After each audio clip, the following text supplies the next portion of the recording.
What's going on, everybody? This is Johnny Brook from Crafted Workshop, and in this week's video, I'm building this live edge river dining table for my in-laws, and there were some major issues along the way that I had to figure out how to fix. But we'll get to that later. First, I started by finding the slab for the table, and as luck would have it, my buddy Jamie Perkins from the Perkins Builder Brothers had recently purchased an entire tree's worth of live edge black walnut. I went to buy a slab from him, and after seeing how beautiful the wood was, I decided to buy the entire 800 board foot lot, which cost me $4,000 delivered. After getting the wood back to my shop, I went ahead and skip planed the slab, which we had cross-cut into rough links, which made it easier for me to handle by myself. And I wanted to skip plane the slabs to give me a better idea of what the grain looked like, so I could decide on the orientation of the slabs in the final tabletop. And this was some beautiful lumber, and there was an area where a branch had been located on the tree with some gorgeous curl, which I knew I wanted facing up in the finished table. After skip planing, I used my Wagner Orion 950 moisture meter to check the moisture levels, which were sitting between 9 to 11%, which is pretty much right where I wanted it.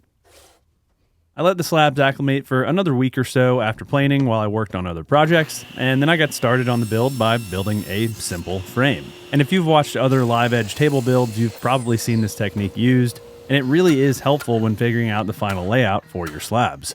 And this is a fairly small dining table at 67 by 40 inches, and I was able to arrange the slabs in a way that I thought was visually appealing, keeping a good balance between the slabs and the central river.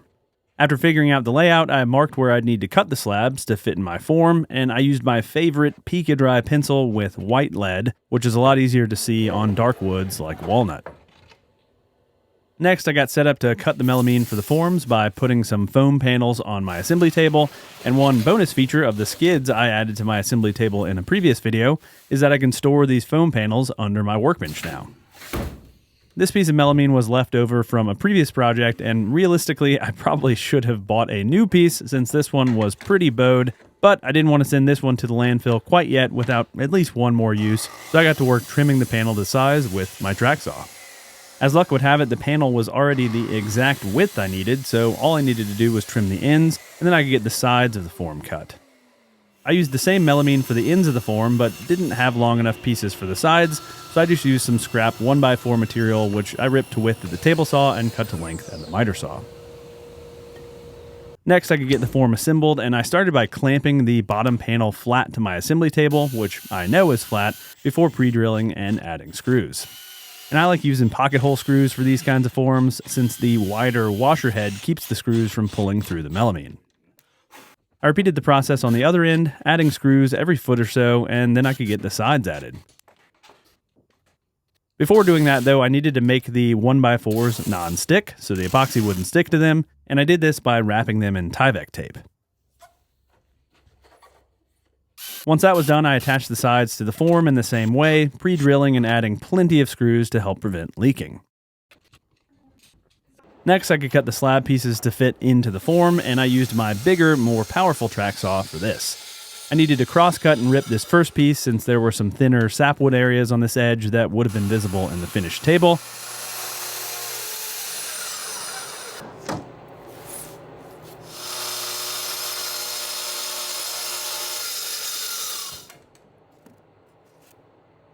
I cross-cut the other end, and then I could test fit the slab in the form, and it fit perfectly. Nice. Good fit. I repeated the process on the other slab, and this one required a little more fitting, and I even tried cross-cutting this piece on my miter saw, but it was just a little too wide, but I eventually got it fitting nicely.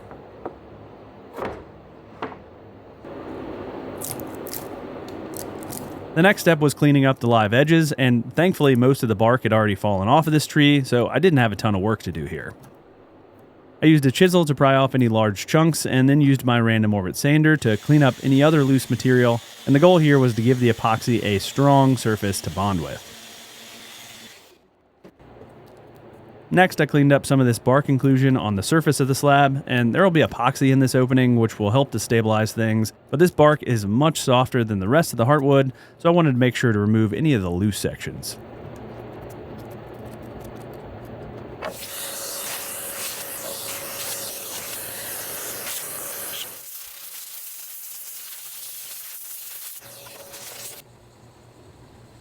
I repeated the whole process on the other slab section, which was even easier to clean up, thankfully.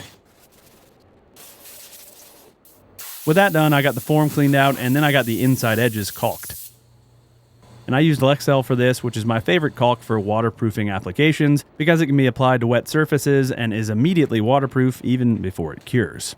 I applied a good heavy bead and tooled the joint with my fingers to really seal those edges because the last thing I wanted was over $1,000 worth of epoxy leaking all over my shop floor.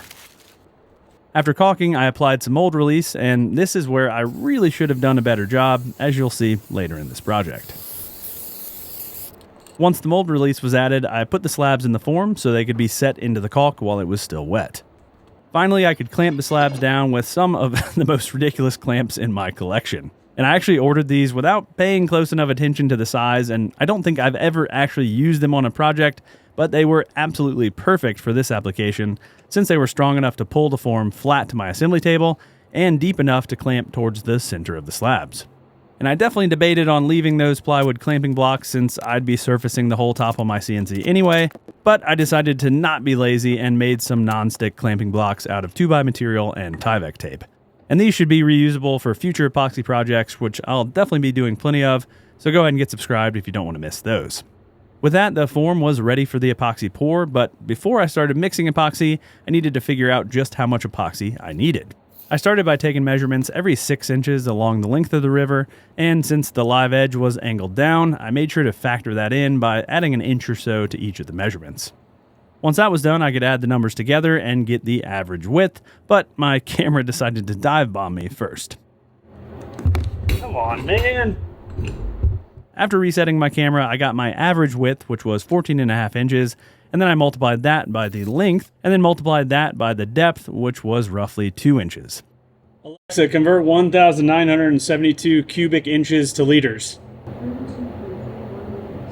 Now, since I'm a little more comfortable with freedom units, I converted liters to gallons, which I think is also a little more useful of a measurement for this large of a pour, and that ended up being 8.7 gallons.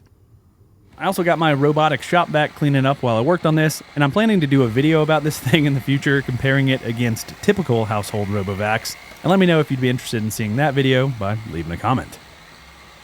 With all the math behind me, I could get the epoxy mixed up, and I used TotalBoat Thickset Fathom on this project.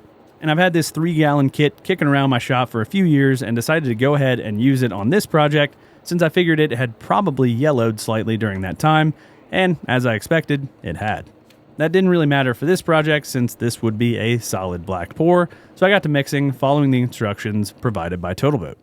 I decided to work in 3-gallon batches, which made mixing a lot easier and would also help to ensure everything was mixed thoroughly. I used a helix mixer on my drill to help with the mixing, and after 4 minutes, I added my pigment, which is also from TotalBoat. I hadn't used this particular product, so I started by adding a little bit at a time, and that was a good thing because this stuff is insanely potent, and I didn't need to add much to get a nice, solid black color. I added a little more just to make sure the epoxy was totally opaque, and then it was time for the moment of truth, the pour.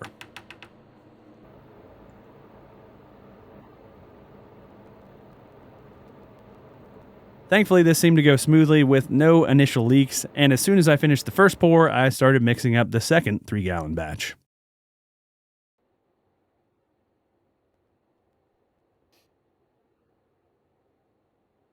Finally, I mixed another 3 gallons since this Fathom comes in 1.5-gallon increments, and I got the form filled up with a little leftover, which is definitely better than coming up short. I could use the leftovers to fill in that bark inclusion and some other knot holes, and one of these just kept absorbing epoxy, and I decided to just top up the whole pour to help keep it filled up. And after doing that, I went around with a propane torch to pop any surface bubbles. Once that was done, I set up a small fan to keep some air moving over the epoxy and left it to cure. So it's been about 48 hours since the initial pour and things are coming along nicely. The center section I do think went a little bit exothermic because it is already pretty much rock hard. Anytime you're doing an epoxy pour that deep, the heat created from the epoxy curing, the chemical reaction that happens, is going to make it cure faster, and the faster it cures, the hotter it gets, and it can get away from you if you aren't careful. Usually if your epoxy goes exothermic, the main thing that happens is you get some yellowing. Obviously that doesn't matter since this is a solid black pour, but the rest of this epoxy definitely isn't fully cured yet. A good way to check that is to put your fingernail in it, and if you can dent it with your fingernail, obviously it is not ready to be worked with. And in these thinner sections, it is still dentable. So it's Friday, I'm gonna let it sit over the weekend, and then I'll come back Monday and start getting this thing cleaned up. I came back the following week and all of the epoxy was cured, including those thinner sections, so I could get to work flattening. First though, I needed to get the epoxy out of the form, and this turned out to be easier said than done. Whoa. That was a close one. So the long edges came off easily after removing the screws, although the Lexel was definitely holding onto the Tyvek tape pretty tenaciously, and that stuff really is amazing for waterproofing. After getting one side removed, I went to get the first end removed, and this is where I started to run into trouble. As I hit the melamine with my dead blow, it started to break apart, with the sections touching the river portion of the pour seemingly locked in place. Come on, man. Don't do that. Wow, what the heck, man? And I figured this was no big deal since I'd be trimming off the ends anyway, so I moved on before spending too much time trying to pry off the stuck melamine. Frick. I got the other edge removed, which was again pretty easy, and then ran into a similar issue at the other end with the melamine sticking. I did use a chisel to help separate the melamine and epoxy, and this did help a little, but the melamine was still just falling apart. Wow. Not gonna be reusing that. Next, it was time for the big moment of truth, trying to remove the bottom panel, and this is where things really started to get messy. And I had cut some wooden wedges to help pop the table off of the form, and unfortunately, it was not popping off like I expected it to. And as it turned out, the melamine along the entire river section was fused to the epoxy in the same way, and as you can see, the melamine was just falling apart.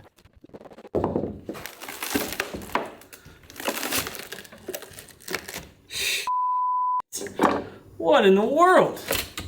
So I think what ended up happening here was the epoxy basically fused with the melamine when it heated up during the curing process. And this was made worse since the cure went slightly exothermic. And I'd only used forms covered in Tyvek tape previously and hadn't experienced any major sticking, but I think doing a much better job applying mold release will help when using melamine forms in the future. So I ended up breaking off the majority of the sections touching the slabs, and then attempted to pry off more of the melamine before just throwing in the towel and turning to plan B. And what was plan B? Well, I was going to be flattening the tabletop and removing the excess epoxy on my CNC anyway, and I figured I could just remove the stuck melamine in the same way. And if you don't have a CNC and this kind of thing happens to you, you could use a router sled, which is basically what I'm using my CNC for here. It's essentially just a motorized router sled. Of course, I forgot to turn on my dust collector in the franticness of this whole process, but I realized my error and turned it on before too much mess was made. Thankfully, it only took about 10 extra minutes of flattening to remove the excess melamine, so disaster was definitely averted, and I could continue the flattening process by getting the bottom side of the table cleaned up. And this was pretty exciting, as it started to reveal what the finished table was going to look like, and I was loving the way things were looking.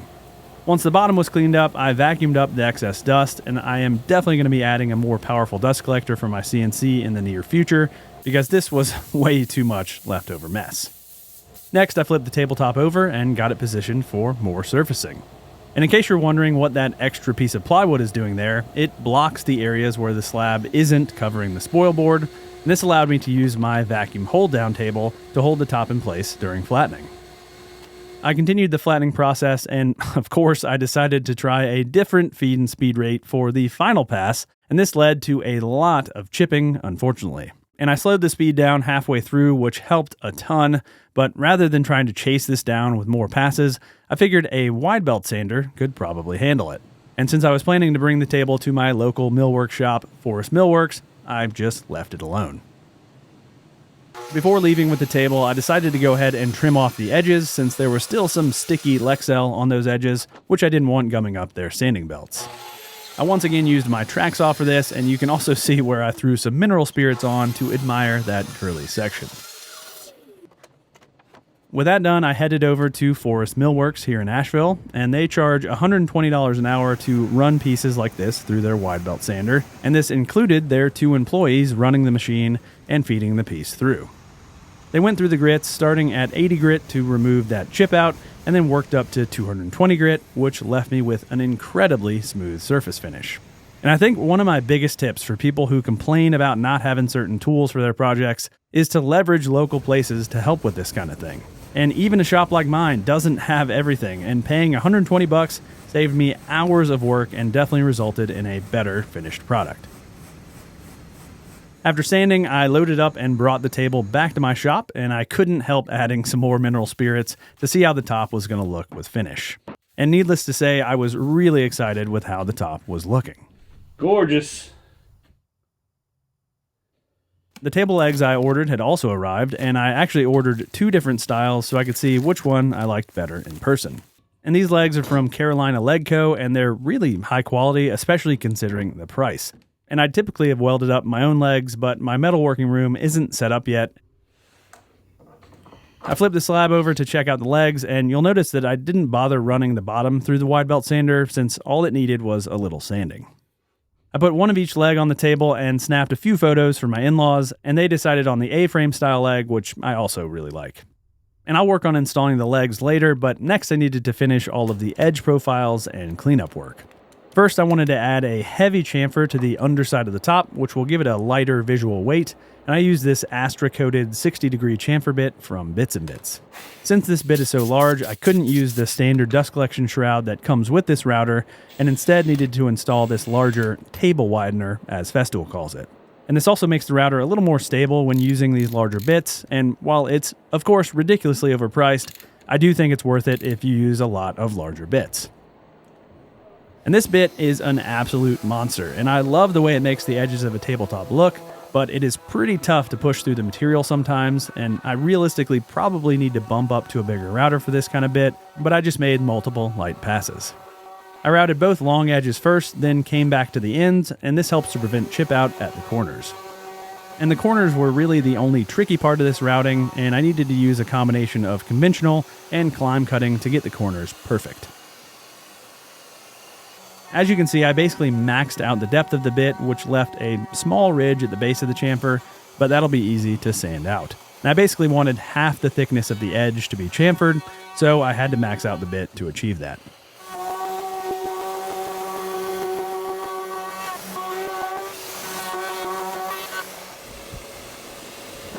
And even with the dust collection, there was still a ton of leftover dust to deal with, and I highly recommend adding a long hose to one of your dust collection drops so you can use something like this Dust Right vacuum attachment to clean up these bigger messes. Next on the agenda was filling some of the pinholes in the top, and I wanted to make sure none of the epoxy leaked through, so I taped off a few of the holes on the bottom of the table just for safety. And I needed to flip the table yet again, and this thing was still extremely heavy.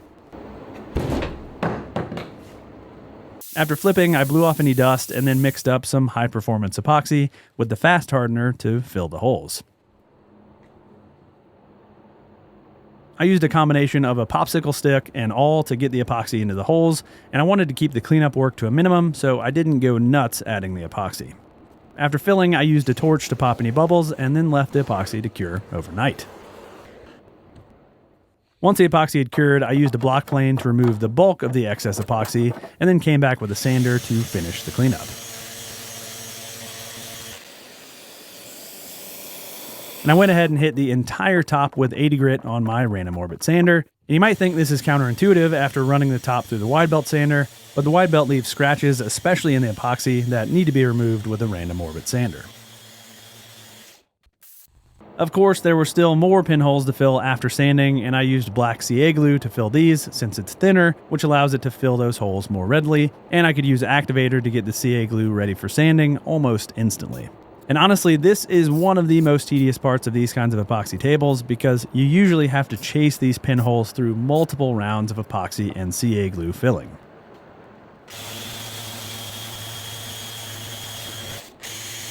Once the pinholes were filled, I jumped up to 120 grit sandpaper and sanded the entire top, making multiple passes in multiple directions to remove any scratches left by the 80 grit sandpaper. Before moving to my last grit, I added a small roundover using this 1/16 inch roundover bit from Bits and Bits, and this was just enough to break those sharp edges without being really visibly noticeable.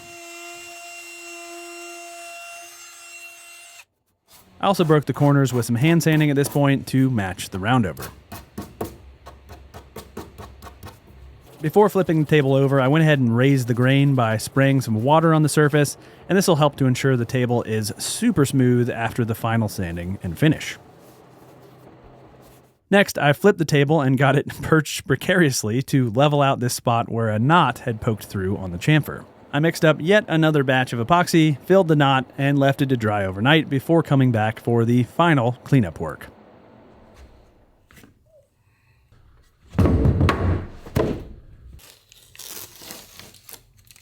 I used the same chamfer bit to remove the excess epoxy, and then I got to work sanding the chamfers and bottom with 120 grit. I stopped at 120 grit on the bottom face, but moved up to 180 grit for the edges, before flipping the table to give the top surface its final sanding, making sure there weren't any residual scratches left by previous grits. Finally, I removed the excess dust by spraying the table down with compressed air, as well as wiping down the epoxy with water, and then it was time for finishing. I used Rubio Monocoat for the finish, and I've had a lot of success with Rubio over epoxy in the past, so I figured I'd stick with that for this build. I used a small disposable syringe to help dispense the Rubio, which can be pretty messy otherwise, and I mixed the oil and accelerator at a 3-to-1 ratio. I drizzled on roughly half of the Rubio on the bottom and then spread it with a plastic spreader, working the Rubio into the walnut. Once it was spread, I used my random orbit sander with a white synthetic steel wool pad to work in the Rubio, and this helps to both heat up the finish, allowing it to soak in more readily, but it also starts the process of removing any excess product. I also used the pad to apply the finish to the chamfered edge, and then I could come back with a paper towel to remove any excess product left on the surface of the table. And this is probably the most important step when applying Rubio, because if you leave too much product on the surface, it just won't cure properly. Finally, I went over the surface with a clean white pad to even everything out and remove any residual finish, then I could flip the table and repeat. And this is always one of the most exciting parts of any build, but it's especially true on epoxy projects because they kind of look crappy until the finish hits those epoxy areas. And this is when all of that sanding work really pays off, and if you've been lazy with your sanding, this is when you'll see the issues that causes. Thankfully, I was thorough enough with my sanding and everything looked great, so I left the Rubio to dry overnight. After letting the finish dry overnight, I noticed some streakiness where I had wiped off the excess Rubio with the paper towel, and I kind of thought this would have evened out during the curing process, but unfortunately, it didn't. So to fix this, I figured I could just hit the top with 320 grit sandpaper to knock back the finish and then apply a second coat, but unfortunately, 24 hours wasn't enough time to keep the finish from massively gumming up my sandpaper. And I was in a bit of a time crunch to get this project finished, so I just kept changing my sandpaper. But if you're going to try this, I'd wait at least a few days to let the Rubio set up more. I wiped off as much of the leftover residue as I could and then applied a second coat, and thankfully things looked great. So I left the table to dry for another day before coming back to install the legs. The legs came with pre-drilled mounting holes, so all I needed to do was position them where I wanted them and mark out the hole locations. I used a center punch to give my drill bit something to register with, and then I could get to drilling the holes for the threaded inserts. I tried out this pretty cool Rockler drill press attachment to help drill these holes, and while I don't think it was totally necessary, it did make keeping the holes nice and square super easy. After drilling, I chamfered the holes to make the threaded inserts a little easier to install, and then I could get the inserts installed. So I don't really like the installation tool that comes with these Easy Lock threaded inserts, especially for these brass inserts, because they tend to shear off the brass. I personally find it a lot easier to just use a bolt and nut installed in the insert, and this allowed me to use a socket wrench to install them. I also tried using a washer here to help indicate when the insert was flush with the surface of the table, but I actually think it's better to sink these a little sub-flush, so I skipped the washer on the rest of the inserts. Also, the drill bit size recommended by Easy Lock was fine for the inserts going into the walnut, but evidently wasn't quite big enough for the epoxy inserts because I ended up chipping the epoxy trying to install one of the inserts. This was a pretty easy fix. I just bumped up to the next drill bit size and then the inserts went in without any trouble. Once the inserts were in, I could get the table bases installed, but after installing the first base, I decided the mounting holes didn't really leave a ton of room for wood movement, so I went ahead and enlarged the outermost holes on the legs. I used a step bit for this, and after enlarging the holes, I could install the second set of legs, adding a washer to make sure the bolt head didn't sink into that larger hole.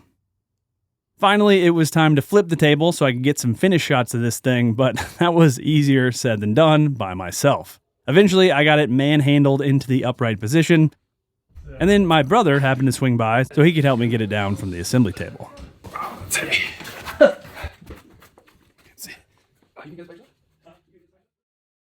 Overall, I'm really happy with how this table came together, and it's pretty crazy to think this is the first real furniture project I've built in my new shop. Hopefully you guys are looking forward to more of these woodworking and shop projects, and go ahead and get subscribed and ring the notification bell if you are. I'll link to all the tools and materials I used in the video description below, and last, if you want to support me, check out some of my merch or woodworking plans. Thanks for watching, and until next time, happy building.